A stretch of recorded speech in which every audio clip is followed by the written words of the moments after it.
Guérir d'un trauma, c'est pas juste une question de mindset et de croyances limitantes à lever.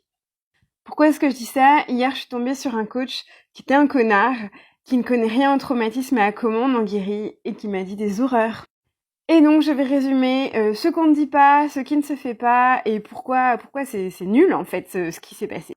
Ce qu'il faut savoir, c'est que des gens qui subissent des traumas, notamment depuis leur enfance, donc des enfances violentes, que ce soit émotionnellement, physiquement ou mentalement, c'est des personnes qui vont être câblées pour faire les mauvais choix, c'est-à-dire que ce qui leur paraît confortable, normal, ce qui leur paraît leurs habitudes, ça va être des gens et des situations violentes, émotionnellement, physiquement ou mentalement.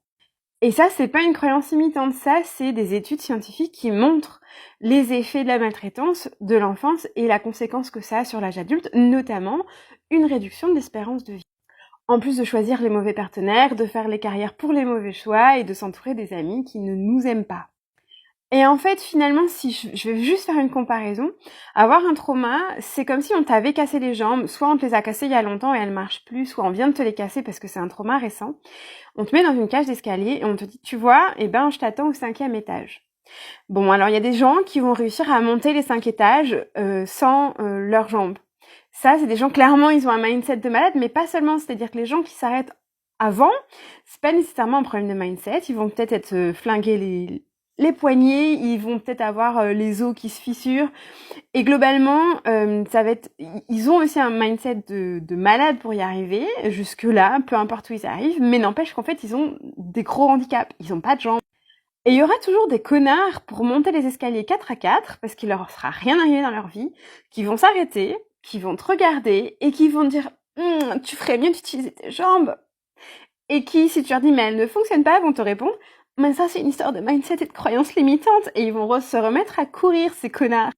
Donc si tu croises quelqu'un qui t'explique qu'ils ont vécu des choses difficiles dans leur vie, déjà, sois humble si ça t'est pas arrivé.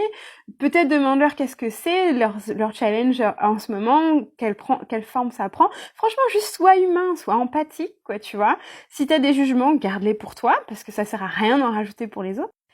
Et si t'as vécu des traumas, fais-toi aider. Il y a des thérapies qui existent. Alors, il y a l'EMDR, mais bon, si t'es sensible, moi, tous les retours que j'ai, c'est que c'est violent, parce qu'il faut raconter, il faut se souvenir, il faut revivre. Il y a la somatic experiencing qui marche très très bien. Regarde au Canada, regarde au Québec si t'as besoin de francophones, parce qu'en France, c'est pas très développé, mais reste pas comme ça.